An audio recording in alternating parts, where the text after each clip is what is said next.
Hey, everybody. Welcome! There we are. Here I am. Tuesday. We Yay. are back, or have we ever left? I don't I think think so. I No. did.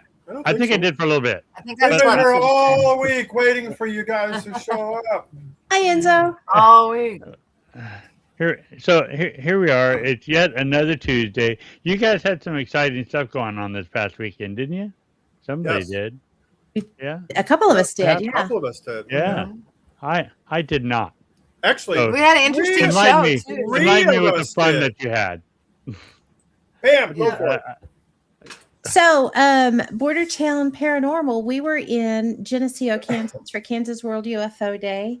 It was phenomenal. It was a fantastic weekend. We made so many connections.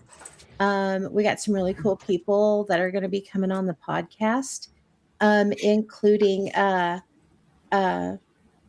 have to think of his name. Oh my gosh, I just blanked on his name. That one guy from Holy that cow! one that one guy. place.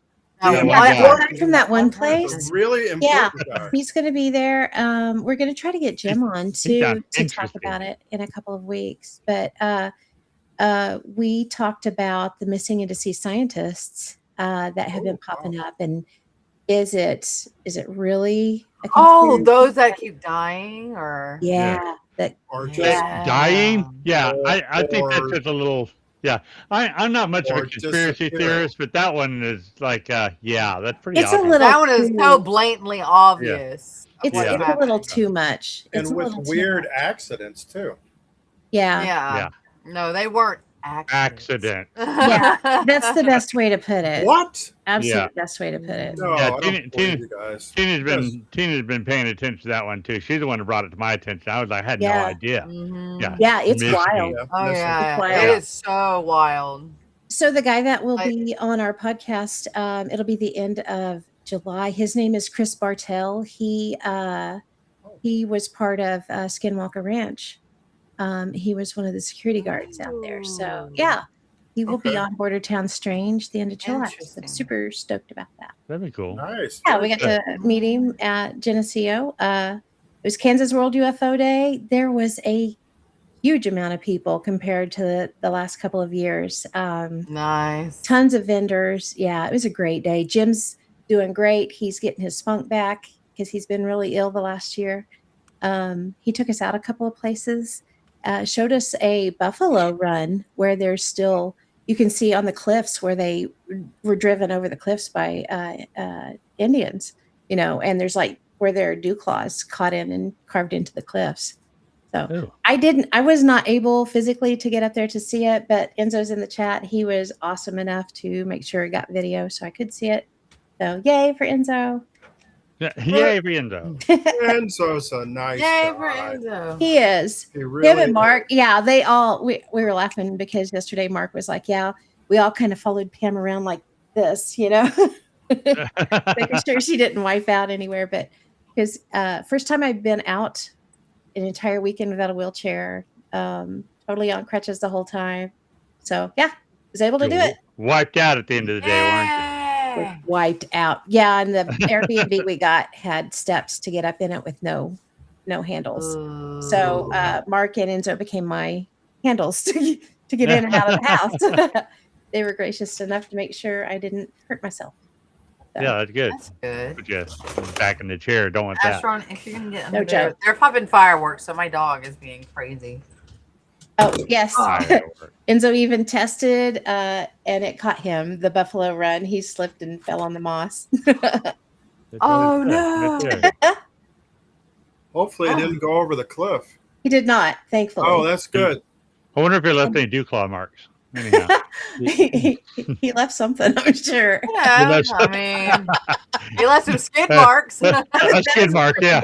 That's a pretty big drop off, I think. Somewhere, a skid mark somewhere. Yeah. Okay. But yeah, it was great. Oh, my gosh. It was a little bit too wet to take us on out to where some of the petroglyphs and stuff were, but that is a trip for another day. So pretty great.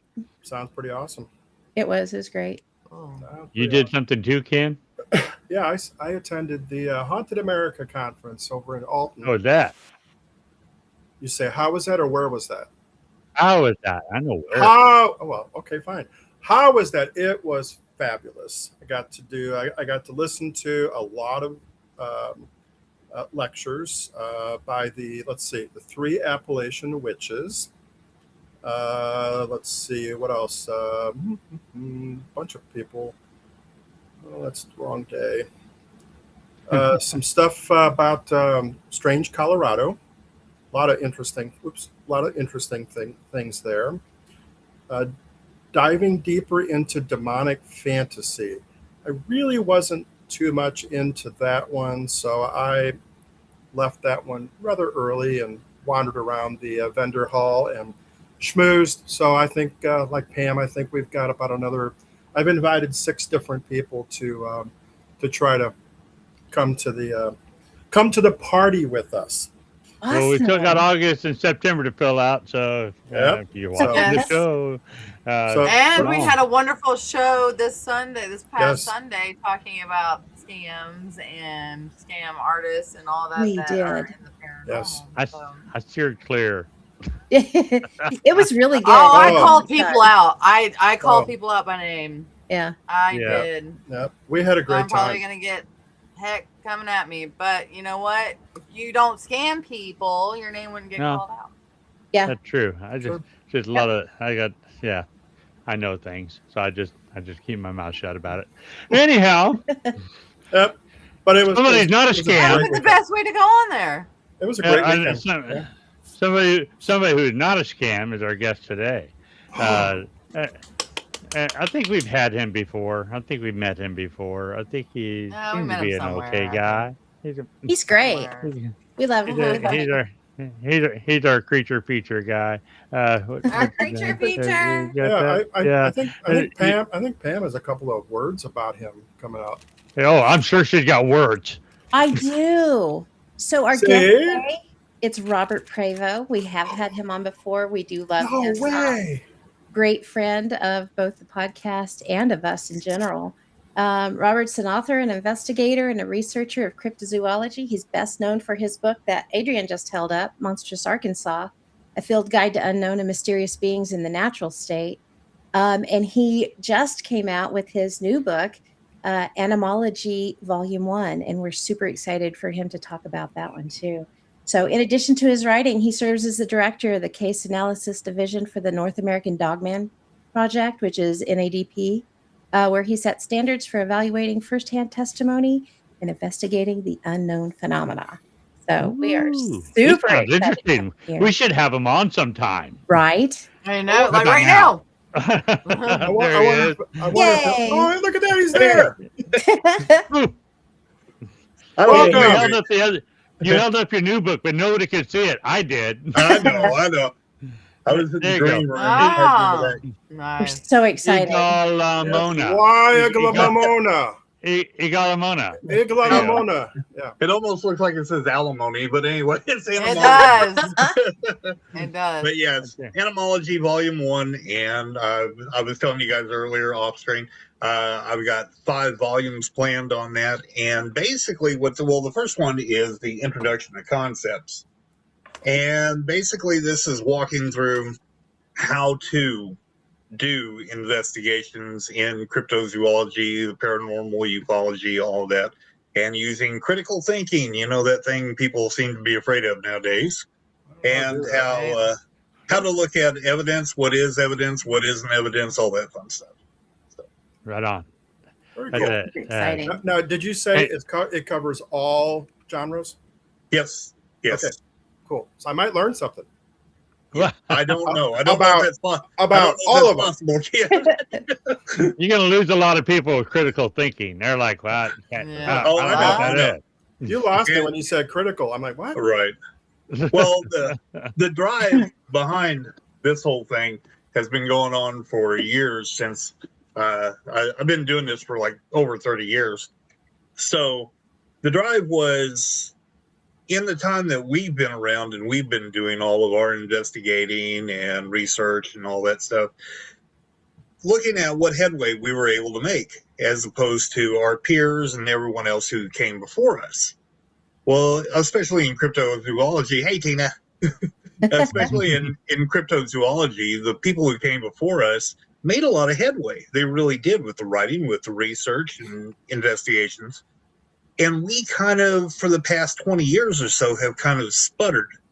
And we haven't really moved forward. And we've had a lot of issues. There's been a lot of things that have been introduced into the field that maybe shouldn't be introduced. And maybe they need to be set to the side so that we can move forward. And part of that is really understanding what is evidence, what is not evidence, what is bias. Every investigator and researcher has bias. You have to acknowledge that. We all do. But once you acknowledge that, how do you set it aside and actually move forward? So the idea is that we can take and put down into these books what we want to try and pass along to the next generation of investigators and researchers, so that they're able to move forward, and so that our generation is able to move forward too, if they're interested in it.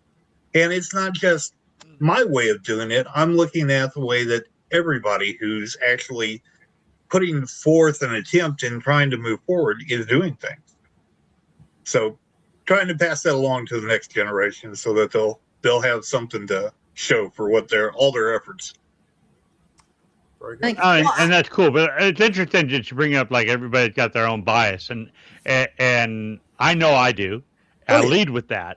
I tell them this is the angle that I'm coming from, but I also know that my team, I surrounded myself with people with different thought processes, so I wouldn't be stuck in that one thing. Now, anytime I come at from anything, I'm going to come at it from like a Christian angle, period. Right. And anytime I come across, because dealing with the spiritual realm, trying to combat that, sometimes I handle it from that perspective. And but I lead with that. I don't try to hide that. And so, but some people just, I don't know. But yeah, you got to kind of put that to the side. And I know sometimes when I'm dealing with people who don't think that way, that I can't necessarily just hit them with, I can't hit them with the Bible and say, this is the way it is, because they're not going to respond to that. So Right. And there's no reason that the evidence and theories that you come up with or that you gather, there's no reason that should be set aside by a group who doesn't follow the same particular biases that you do. Evidence is evidence, no matter what. And, so we have to be able to move past all of that and start to work together. Well, you spoke of evidence. So, yeah. So, in your extensive research into Bigfoot literature, what is the most surprising historical account or indigenous legend you've uncovered that mainstream society tends to overlook? Oh, that is a really big, deep question. That's a good one, too. Wow. Let me think about that, because that's an excellent question. I don't know that. An hour show, Robert. Yeah, 3 hours. You can come back to it. No, I think really there are a lot. I mean, when you get into the indigenous stories, there's a lot that needs to be covered and needs to be evaluated, as far as not just Sasquatch, but other cryptids and UFOs and ghosts and things like that. And every indigenous group has a slightly different twist on all of those stories. So it's hard to really nail down one. I don't know that there's one. I think in all, a lot of the indigenous stories have been passed over and ignored, and really need to be looked at and really be evaluated for how credible and how important they really are. Not just to their society and their culture, but to our society and our culture. And that extends beyond, getting into just social issues and things like that as well. I think we have a lot that we could learn from those groups that we just ignore.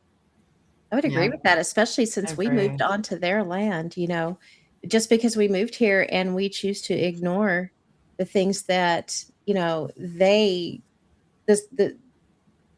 their spirituality, the things that they had based in their spirituality, doesn't mean it's not there. Tricksters there, things like that. what's kind of funny is you look at a lot of the stories and beliefs that they have, and then you look at science. Well, science for a long time kind of poo-pooed everything until we moved along, farther into this quantum realm, the quantum physics, quantum mechanics, quantum science. And we're starting to see that a lot of that stuff is coming back around. The things that we said, that's just, a bunch of crazy Indians that are doing that. Well, it turns out the crazy Indians were the ones that were right, and we were wrong. Exactly. So the story I like to bring up, especially talking crypto stuff, because I'm always skeptic. I have a hard time believing a lot of things, and like I didn't believe in ghosts until I saw one.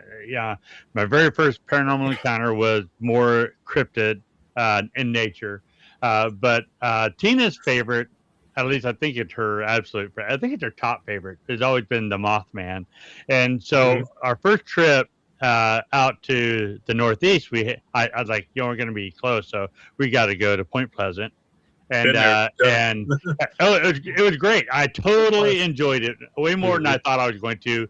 I thought it was just going to be like an eye roll stop for me, but I really enjoyed it. But what I didn't realize is George Washington was in that region when he did a survey, and he made a mention of a creature that was a lot like what Mothman. So Mothman goes way back to there, and George wouldn't talk about it if it was a lie. So I was like, right on. I just thought that was cool. So you talk about things in a historical perspective. So right on. I liked it. Made me a fan. Yep. Hopefully Mothman was not in his cherry tree. So exactly. It hurt his head, man. Yep. Drop the apple on Newton, right? So regarding the indigenous, the comment you just made a few minutes ago, do you think that each of the societies, the various tribes and whatever, do you think they're actually referring to the same entity or being or creature or whatever, but just with different names? Is there correlations there? I think to a degree there are correlations there. I don't want to oversimplify or take away from what a certain culture may have as far as their beliefs and their definition of what something is. One group or one tribe may see a Sasquatch type creature as a protector, where another group would see it as more of a villain. Okay. But what's interesting is the correlation between the morphology, the description. It's a big, hairy man. It's a man beast. It's, the different descriptions are very interesting whenever you analyze them and you put them all together and you start to look for things that are the same, things that are different, and trying to separate that out. But yes, I think they're all very similar with some stuff, but we have to be careful not to take away from what each individual culture has to say. But that's just saying that all the Bigfoot creatures are the same. Not necessarily. There's other different things. There's a lot of shadow beings that different tribes talk about that fall under like Nalusophilia, or talk about the shadow people, different types of things like that. So one tribe may see it one way, another tribe may see it a different way, but it seems very much like they're all describing the same thing to a degree. Yeah, but that's where your bias comes in, right? Exactly. So because they're saying the same thing, they're just describing things differently, and the way it hits them spiritually is like, okay, it's this. But like a lot of people, I just do ghosts. I don't do creatures. Right. Just because I know I'm tasty, they will eat me. But everybody says the same thing. It's an evil entity in their house. I'm like, why? What makes it evil? Well, I thought it was a black mass. Right. And I'm like, no, that's how ghosts show themselves in that quality of light. Just because it's dark doesn't mean that it's dark, So right. But, and I can see where some people, took an eclipse as something terrible and ominous. That's just fear or the unknown. Sure. Yeah. And bias, basically, it's all based on your experiences, current and past. So, that's where a lot of the biases come in. It's like, well, no, he's good. He brings us food. He protects us, or or no, he comes in and steals our cattle. Comes in and this and this and this. So it depends on the experiences. Well, it they have all kinds of other creatures. Like what if you were fishing off the coast? Say you're fishing off the coast of Washington, and you're in a little boat, and every time you start to pull a fish in, an octopus grabs a hold of the fish and pulls it and takes off with it, and is kind of feisty. Well, you're fishing on the East Coast. Somebody else is fishing on the East Coast, and every time they encounter an octopus, it's super friendly. It even brings fish up to them sometimes, just playing around. All right, so you've got two different views of the same creature, right? Somewhat, So one of them sees it as this friendly little creature that's in the ocean. The other one sees it as a pest, or maybe even something malignant. So, good point. Very good point. So, talking about the psychological aspect and everything, whenever it comes to eyewitnesses that you have spoken to, okay, what is like the common emotional or psychological thread you notice in the people who claim to have had a face-to-face encounter? I think part of it depends on what it is that they encountered and the distance with which they encountered the thing, how close it was, their prior psychological well-being as well. If they were already in a distressed state, they're going to be even more distressed with whatever they've come across. If they're not so much in a distressed state, it'll be less traumatizing to them. If you're driving down the road and 200 feet away, you see what looks like a werewolf in passing, you might be like, okay, and just keep on going.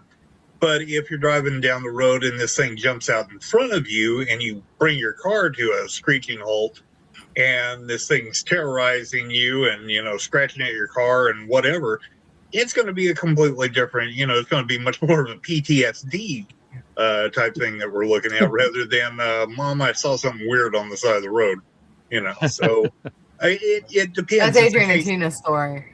Yeah. Yeah. It's a case-by-case thing. It'd definitely be a TP experience. Yeah. Definitely. Kid marks have arrived. There you go. Right. So the thing sorry, I had to throw that out. And we kind of mentioned it in your introduction and all. And a lot of you crypto people, like to talk about. Mr. I Bitcoin. don't understand Dogman. I don't get it. And how do you know that Dogman? There's a difference between Dogman and Bigfoot. Okay. I mean, fair enough. I mean, other than their tracks, I guess. I don't know. Okay, but, so. But I know that a lot of, but the description, like you say, comes into a lot of things on that bias where people are up there and they're seeing things briefly, usually in a real cluttered and stressful situation because they're like, oh my God, what was that? So I don't do with all the different creatures because kind of simming out the conversation earlier, are people witnessing the same thing? The creature that I saw, and when listening to other people's accounts of the story, if they were to see that in that situation, could that have been the same creature? And I'm thinking, yes, it could be. So would the Dogman, could that be the same thing? And their tracks different just because of the way they're putting their feet down? I don't know. So like I said, I'm not going to be outside looking for this thing. Okay, so let me try to see what your question is. Is your question, could Dogman possibly be the exact same thing as Sasquatch? Yes. Theoretically, yes. There's no reason it couldn't. Okay, show's over. Bye. No. However, that is again going to go case by case. So I just did an investigation here in Arkansas with a lady that was up near Cave City. And she told me that one morning she was driving up to, I believe it was Evening Shade. She was driving from Cave City to Evening Shade, going to get coffee in the morning. And it was just before just before dawn, just before the sun came up. And she saw something on the right side of the road, thinking that it was a deer. She slowed way down because she didn't want to hit a deer. So as she came to a stop, this creature hopped a fence and ran over right in the middle of the road. And she realized it looked a lot like a big wolf. And it was kind of wet and snarling and, everything. And she thought, oh my God, this big dog or something was coming through there. And that was fine. She came to a stop waiting for it to go across the road, which the problem was it stood up on two legs. So whenever it stood up on two legs, had the big pointy ears that were going straight up and was clearly canine-like in the face, but had more like clawed hands, and snarled at her and then just shot across the road on 2 feet, leaping a barbed wire fence and going down a holler. That kind of gives you a little bit more reference than just, I saw something on the side of the road as we passed by. So there's cases like that are hard to ignore. Then I think they watch The Howling. And I think there's some cases where you're right about that. Yeah, where they have a lot of times they describe things. I'm like, I've seen that movie. So then and that's where my skepticism comes in. And Tina will say I poo-poo on everything, and she'll also remind me of the creature that we saw, and I describe that to people, and they may look at me and say, okay, well, you're crazy. And I did think I was crazy. If it wasn't for Tina describing it, I would not have believed it, even though I saw it. I can see her doing this right here. Right. Yeah. See, skepticism is a good thing. Yeah, skepticism is a good thing. That's the best investigators, the best researchers are skeptical because they're the ones that start to ask the best questions. They're like, okay, so prove it. And that's what I want you to do. I want you to look for the evidence. I want you to look for the proof because that's what we need. We don't need people to just go, yeah, absolutely. They said they saw, a one-eyed, one-horned, flying purple people eater. So there must be one-eyed, one-horned, flying purple people eaters everywhere out there. Everybody run, scream for, run. No, there's only a couple of them. Yeah. He said that twice. He said that twice real fast. Justin would get along. Yeah. But yeah, skepticism is a good thing. We really need to have more people who are skeptical. And, trying to debunk something doesn't mean that you're necessarily saying that somebody's lying or that they're trying to hoax somebody or fool somebody. We have to look at the possibilities of it being something a little bit more normal and you just got it out of context. And I think anything in the paranormal field, though, you have to be really skeptical over everything, including like mediums and psychics and stuff like that, because you have people out there that want to scam you. You are preaching to the choir. I don't believe, it gets me, the ones who always think that everything's sunny in Philadelphia for, all these, these spirits and everything. Oh, it's just sunshine. They all love you. No. So tell me about the Dogman Project. Okay, so the North American Dogman Project is a group of individuals who have volunteered to come together to try and research and gather as much information as we possibly can on the subject. So it spans throughout North America. All 50 states are involved, all up into Canada and everything else. And we work together as a network to try and bring in all that information. So we have investigators that are in every state. Then we have state representatives that the investigators report to. The state representatives then report into their district or area, who then report into the directors. And I'm the director of the case analytics department. And so anytime somebody enters in an eyewitness account, then it eventually comes to me, and we take it, we break it apart, and we start looking at all the different things like, was it morning? Was it noon? Was it night? What time of night was it? What was the weather like? What was the psychological condition of the person who was involved? When they describe it, what was the morphology like? What was the behavior like? All of that. What was the duration, how long did it last, all that fun stuff. And we break that down, and then we take all that information and we start to compile it and make databases. And we're doing other things, like we've also got a mapping project we're going on. So we're doing that. I'm trying to build a database of dogman tracks. You know, what is a dogman track? What does it look like? What does it not look like? How can you tell a hoax from the other ones? Kind of along the same vein that Dr. Meldrum did with Bigfoot tracks. We're trying to do that kind of thing too. So we're trying to move this forward and to be able to say, okay, this is likely a real incident or real eyewitness encounter here, and this one may be less likely to be real over here, so that we can really start to move forward with our investigating. So how often during your research, you're looking for dogman evidence, basically, but you come across all this other stuff? How often does that happen? And does every single time. And does it get included in your database? Yes, absolutely. Nothing gets turned out. Separate categories? So like, I know for a fact, in almost all of my Bigfoot investigations prior, we always had orbs, or we had flashing lights, or we would have other odd things that would happen that you'd consider to be more paranormal or even ufological. Those always get put into it. They're always mentioned, and they're always kind of almost given their own case file within that. So you don't know what's going to be important someday, you know, that may not be jumping out right now. Exactly. You don't want to get to where you're in the flesh and blood group so much that you ignore everything else. Yeah. Nor do you want to be so paranormally based that you ignore the flesh and blood stuff. Take everything for what it is. Just gather the data and let the data, the information, the evidence lead you to the answer, rather than deciding what the answer was before you ever got on scene.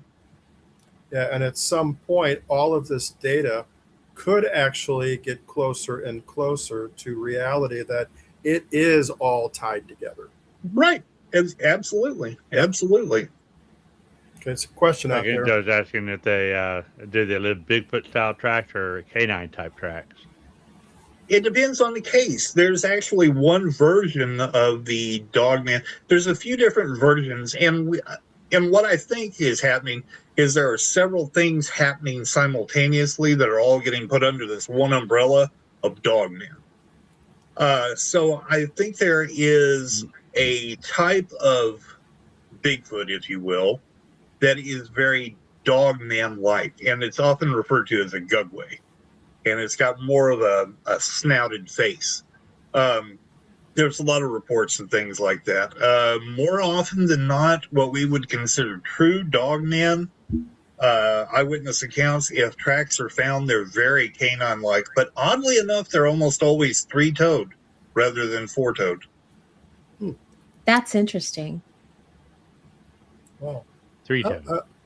So where do you predominantly find, I guess, groups, or where are the dogmen predominantly located? Are they just scattered everywhere, a few here and there, or are there, I don't want to use the word packs, but groups of them? I would say that they're pretty much seem to be scattered everywhere, but that's simply because we don't have the data in yet that we need to have, because we need to be able to weed through what's real, what's not real. So we have accounts coming in from everywhere, and it may be that 90% of them are all real. You know, I'm more skeptical. I would say less than 50% are real accounts. But whenever we look at it, reoccurring themes are swamps, and for some reason, cemeteries and burial grounds keep popping up. Wonder what that's all about. We don't know, but it does give credence to a link that a lot of people have with Anubis in Egyptian culture. They're more like protectors, or they're sharing them away? Because Anubis took them away, right? Yeah, well, he was also a protector of the dead, too. Yeah. Protector, yeah. So, he wouldn't let them out. Right. But so we don't know. Again, we're gathering information. We can say the same thing about swamps. Why are they hanging around in swampy areas? We don't know. You would think a canine would be more likely to stay out of an area like that. So And then some are they big like a Bigfoot? Are they like super tall, or are they like 5'2"? Descriptions go anywhere from about 5 to 6 foot tall to all the way up to about 7 or 8 foot tall. That'd be scary. Yeah. So if you look at Linda Godfrey's work, where she talked about the Beast of Bray Road, that creature or those creatures in that area seem to be somewhere between 4 to 6 feet tall. Other than that, then you get into like the Michigan Dogman, where they talk about them being 6 to 7 foot tall. You get into the story of Palmyra, Maine, with the Martin family, where they were besieged by a pack of these things, and they had them between 6 and 7 foot tall. There's been a story of a truck driver who supposedly killed one, and he talked about it running on 2 legs beside his semi and looking down in through the window at him. That would place that around 10 foot tall. About 10 foot tall, yeah. It's crazy. Yeah. I would have thought there would be more of them like in the wooded areas, where you might find wolves and things like that. But swamps and cemeteries and burial grounds, yeah, that's kind of weird. Yeah, you start to run into some questions too about predators, because you can only have so many predators per area, per prey item. So if you're at an area where you got a high concentration of coyotes, wolves, mountain lions, bears, things like that, and you look at that transversely with the deer, the elk, whatever prey items you have there, you can only support so much as far as a predator would go. If this massive predator, alpha predator, is there, he's going to be running out other predators, and it's going to have a really big effect on the prey. So we can't ignore stuff like that unless you're looking at something that is strictly paranormal. If it's strictly paranormal and it's there specifically to scare the Jesus out of somebody, then all bets are off. It's gonna be something completely different. Well, I think if it's a thing, go ahead, Pam. Go ahead. I think it's interesting. Trey Hudson, he came out with his book, Return to the Meadow. He's the Meadow Project guy. And they've been talking about the fact that they've had some hitchhikers, for lack of a better term, come home with some of them, and they seem to take the form of dogmen, what we would consider dogmen, that are seen in their backyards, on the edge of the forest where they live, things like that. Have you guys ran into anything like that? Yes, there have been reports of something similar. Dogman popping up where it shouldn't be popping up, like, you wake up in the middle of the night where there would be a shadow figure or a ghost standing at the end of the room or at the end of the bed. There's a dogman standing there snarling. In the house? In the house. So to me, that takes it out of the physical realm, because that was the question I was getting ready to ask. There are some people who think, okay, they're shape changers, like talking Bigfoot, shape changers. Some people think they're aliens. Some people say they're spiritual beings and they're just here sometime. They're dimensional beings. I don't know. A dogman out in the wild, I get it. But, if we're calling a dogman, to me, it's got to be a pack animal. It's got to be more than one. But in the house, right. But in the same tone, we have to acknowledge that there have also been reports of Bigfoot doing the exact same thing. So in the house, really? Oh, yeah, absolutely. I've not heard that one, but I've heard people talking. I have, yeah. So I mean, you also have to look at aliens. So the gray aliens. Correct. There's been more than you look at them, Adrian. They're cute. They're cute. So anyway, so people have woke up in the middle of the night, and 1 or 5 or 6 of them standing around the bed or the end of the bed, and then for no reason somebody will go back to sleep and then wake up, and they're all gone. And that's the other thing. That's because they weren't in bed; they were on the ship at that point. They're being probed. They might have been. Yeah. Those probes, when you put them in the right spot, you see weird things. The aliens, I understand that. Because aliens are here to. I'm sitting reading chat, and all I hear is probes going up. I think we're back to streaks again. Yeah. Oh no! The aliens are here to be checking us out, right? Aliens are supposed to be here checking us out. So those, I can understand that, because we are test subject to them. Some people believe that we are the reason we're here. There are people that believe all kinds of weird stuff, right? So, there's all kinds of theories out there. I mean, but when I look at Bigfoot, I believe more like Robert Swain does, and that they're a creature. They're secretive, they're elusive, but they are a flesh and blood just creature, kind of like an ape. But I think they're human. I think they're a type of human. So you think they're human? So you think they're shape changers? No. No? I just think they're a type of human. I think there's That's several caveman? things. Maybe something similar to that.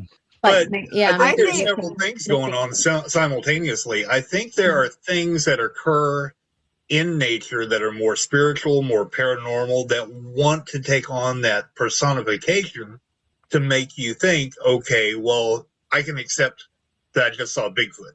Okay.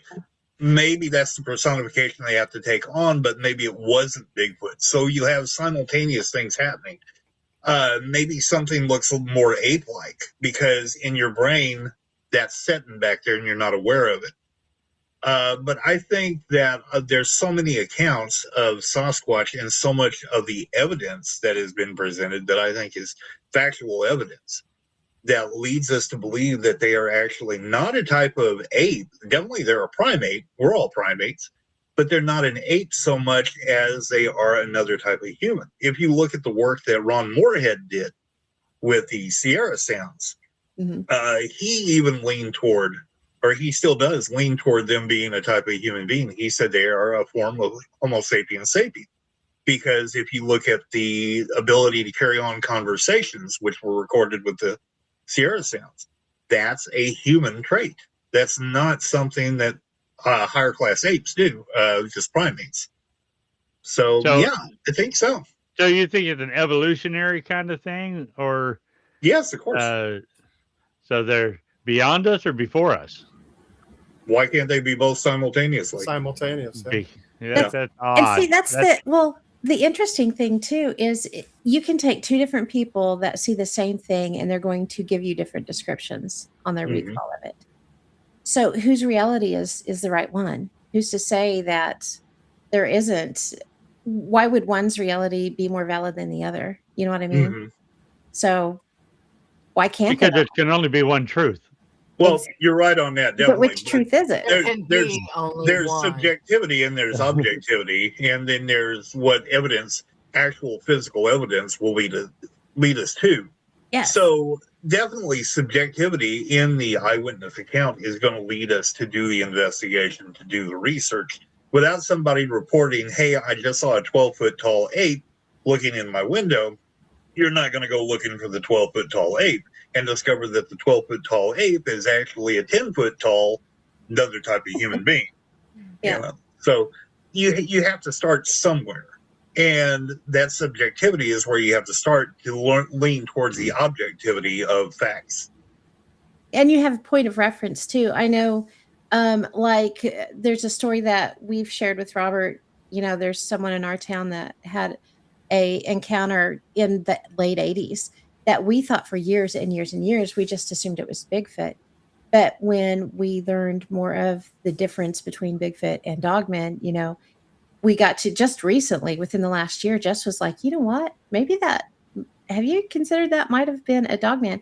Because the guy that was involved, he ended up with a huge gashes in his arm or something scratched him. He swore, you know, we have a creature around here, fictional thing, I guess. I don't know what it is, but we called it Catman growing up. It was our man.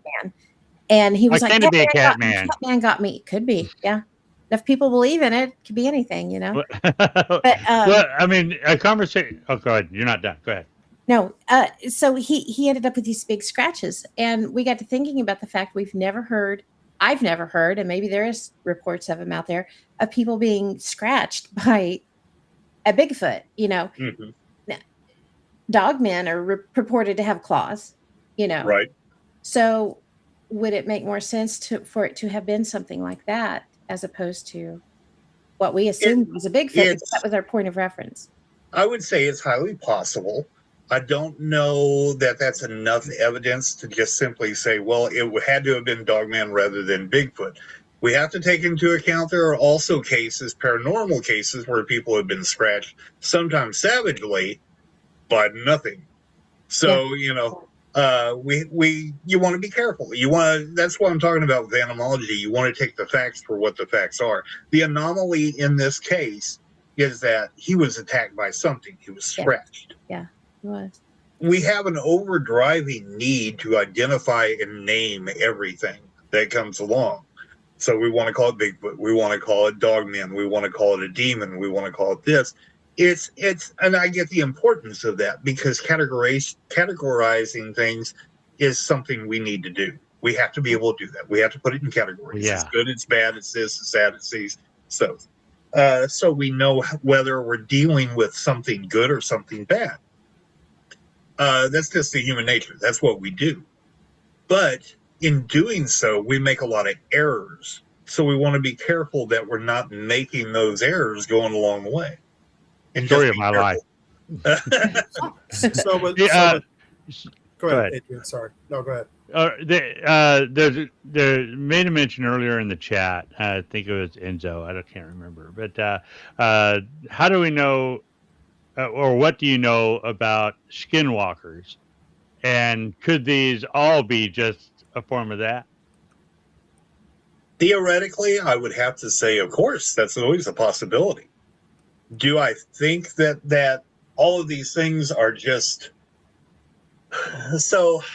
You almost get into a John Keel argument right there. Yeah, because John Keel believed in what he called the Goblin universe, where there was one source that was responsible. One source was responsible for all these different things: the Loch Ness Monster, the Mothman, Bigfoot. All these came from one overriding source.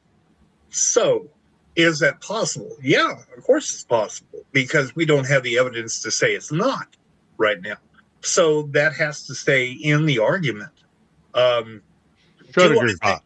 Do I think that's the case? No, I don't personally think that's the case. But I'm willing to admit I'm wrong if we're proved that is what happened. So you have to keep an open mind whenever we're dealing with this, and that's why we're doing it where we're working with the evidence. We're moving along as the evidence takes us along. So do you, in your research, do you then measure the evidence that's collected based on probabilities, percentages? Like, you got like 60% probability that this is really what we think it is, or vice versa? Do you deal with that aspect?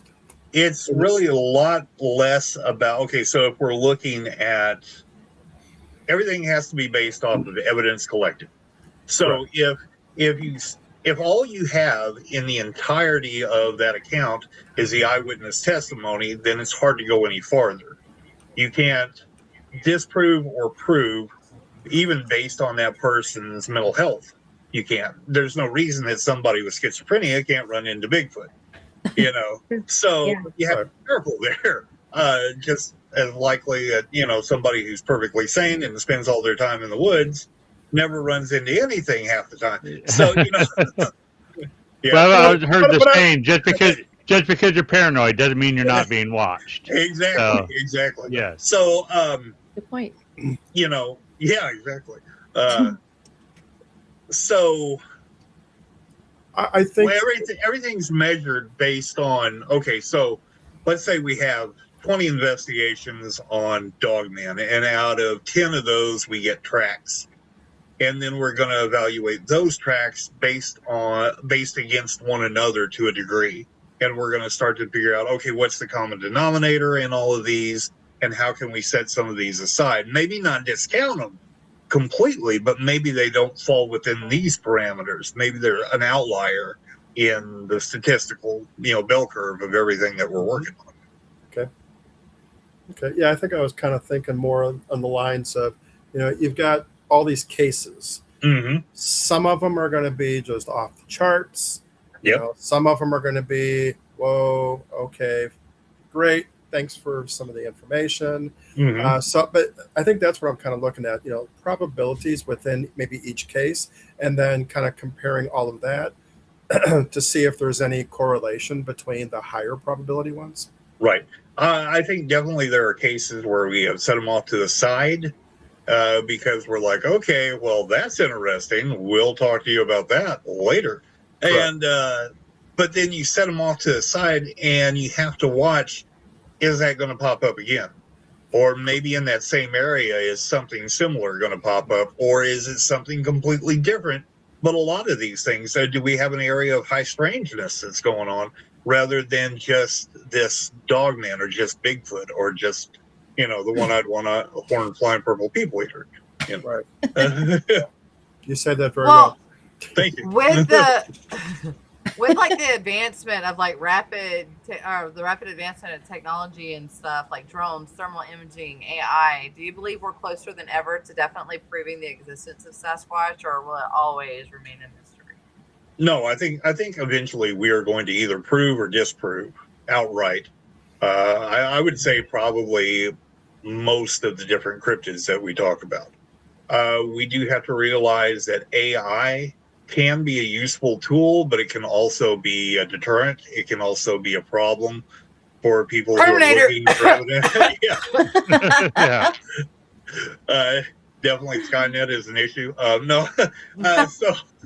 So yeah, we have to be careful with the tool. Like any tool, you can use it for good or you can use it for bad. The same can be said with drones. We have to be careful about the material, the evidence that we gather with that, and not try to project it as being something in evidence that it's not. We see that already with game cameras. You see, you guys know on the Facebook groups, you're constantly seeing game camera pictures, probably of a bear that just came out of hibernation or one that's got the mange or something, and it happens to be in an odd position whenever the camera goes off. And I know game cameras, they usually shoot about 2 or 3 pictures, and you'll only see the one that somebody wanted to present. Oh, look at this weird thing right here. And meanwhile, they knew the entire time what they had taken the picture of, So it's like the Yeti prints. Yeah. And so the same thing is going to happen with AI too. I would say AI as far as an intelligence an artificial intelligence that we can converse with and talk to help ourselves. What in the hell is that? Skinwalker flute. Yeah. Sorry, my daughter's playing her flute. Oh no! Okay. I had to tell her to stop. Hey, as long as it's not a ghost, okay, we're all right. No. But yeah, AI as a tool to bounce ideas off of is excellent. But whenever we let it take control of everything, then it becomes an issue. So, and that's the thing. People can utilize AI to make evidence, and it's like, as far as skeptics go, the AI is making it even harder for me to believe people and take that step. So it's almost going to get to the point to where, and able to prove it to some people, they're going to actually have to witness it with their own eyes. Period. Oh, with some absolutely. people that way. Adrian, right now, anyway. That's paranormal. As a whole. Like me, yeah. So. Right. Hey, Robert, what about? I know you're really into the. Apparently, Dogman is like top of your list. But do you actually have a favorite cryptid or creature that you really love to talk about? Favorite cryptid is probably going to be Sasquatch, because Sasquatch is near and dear to my heart. It's either going to be Sasquatch or it's going to be the North American Black Panther. I did a lot of research in my early days with cryptozoology.com as a researcher and investigator, investigating into reports of Black Panthers in North America. So I did a lot of that before I really got into Bigfoot, because it seemed like everybody was investigating Bigfoot, and I was like, I don't want to be the next one doing that. I'm going to do something different, and I didn't have any sea monsters here in the middle of Arkansas that I could really look at. Of course, we have the White River monster, but I didn't want to go hang around White River for, forever, while the banjos play in the distance. A joke. A big man-eating trout, yeah. Yes, exactly. That, I don't mean to derail you, but Tina brought this up about the Black Panthers.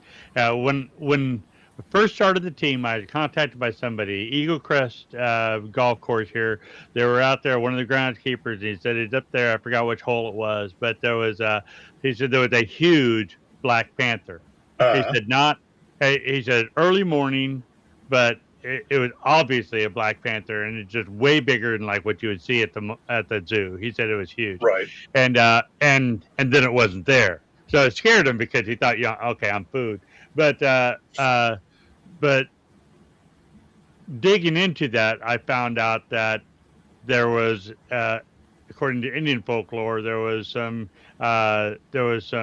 protectors of burial grounds and stuff like that who showed themselves as Black Panthers.